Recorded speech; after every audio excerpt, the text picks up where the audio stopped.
जिसके साथ जुड़ी हैं हजारों कहानियां, किस्से और विवाद। तो चलिए आज इस हीरे के महाकाव्यात्मक सफर को परत दर परत समझते हैं। सोचिए, 19वीं सदी में वफा बेगम ने इसकी कीमत को कुछ इस तरह बयां किया था। मतलब एक ऐसी चीज जिसकी कीमत लगाई ही नहीं जा सकती, जो अनमोल है। कोहिनूर की कहानी असल में यहीं से शुरू होती है, उसके बेशकीमती होने की कहानी से।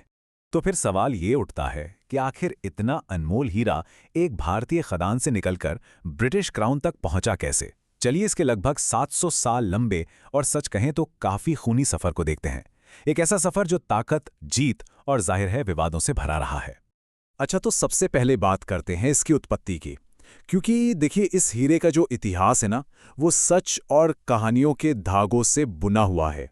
एक तरफ तो ऐसी पौराणिक कथाएं हैं जो इसे हजारों साल पुराना भगवान कृष्ण से जुड़ा हुआ बताती हैं, स्यमंतक मणि के नाम से। और दूसरी तरफ है वो इतिहास जो हमें कागजों पर मिलता है, जिसके हिसाब से ये हीरा 13वीं सदी में गोलकुंडा की खदानों में मिला। तो जहां कहानियां ऐसे देवताओं का तोहफा बताती हैं, वहीं इतिहास हमें 13वीं सदी के भारत में ले जाता है, जहां इसकी असली डॉक्यूमेंटेड कहानी शुरू होती है। तो भारत में इसका सफर कैसा रहा? देखिए, सदियों तक इस हीरे को खरीदा या बेचा नहीं गया। इसकी कोई कीमत थी ही नहीं। इसे सिर्फ जीता गया, जंग की सबसे बड़ी लूट के तौर पर। इसका सफर देखिए, 1310 में काकतीय राजवंश से इसे दिल्ली सल्तनत के अलाउद्दीन खिलजी ने छीना। फिर अगली 2 सदियों तक ये तुगलक, मालवा और तुमर जैसे राजवंशों के हाथों से गुजरता रहा।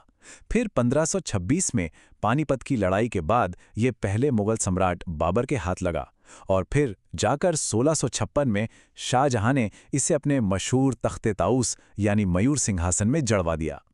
तो मतलब इसका पूरा सफर ही फतह और खून खराबे की कहानी कहता है, जहां ये तलवार के जोर पर एक हुकूमत से दूसरी के पास जाता रहा।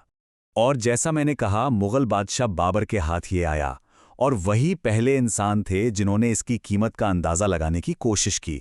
अपनी आत्मकथा बाबरनामा में उन्होंने लिखा कि इसकी कीमत इतनी है कि पूरी दुनिया के लोगों को एक दिन का खाना खिलाया जा सकता है।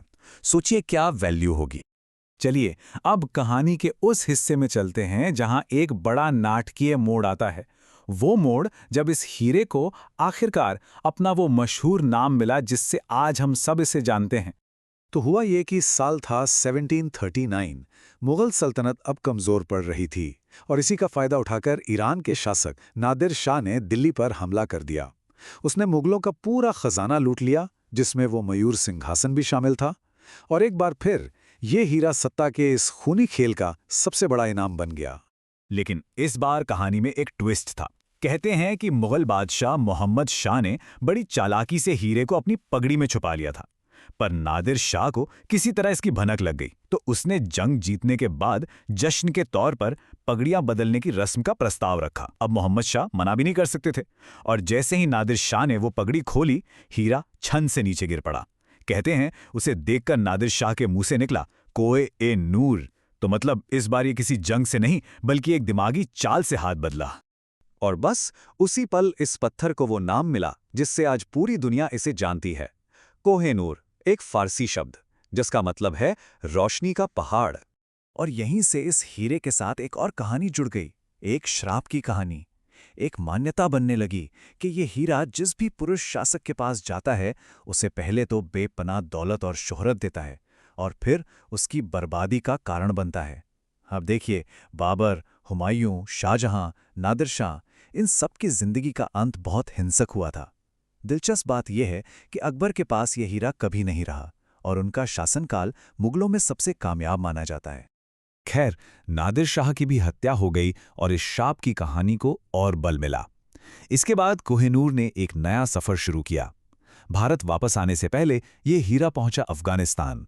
और फिर 19वीं सदी की शुरुआत में ये हीरा सिख साम्राज्य के संस्थापक महाराजा रणजीत सिंह के पास आया। कहानी यह है कि एक अफगान बादशाह की बेगम ने पनाह और फौजी मदद के बदले में ये बेशकीमती पत्थर उन्हें तोहफे में दिया था। और शेरे पंजाब महाराजा रणजीत सिंह के लिए ये सिर्फ एक हीरा नहीं था, ये उनकी ताकत, उनकी शान का प्रतीक था। वो इसे बड़े बड़े त्योहारों पर अपनी बाजू पर पहनते थे, अंग्रेज मेहमानों को बड़े गर्व से दिखाते थे।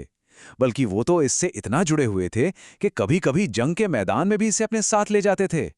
उन्होंने तो अपनी मौत के बाद इसे एक मंदिर को दान करने की इच्छा भी जताई थी, पर उनके मंत्रियों ने ऐसा होने नहीं दिया।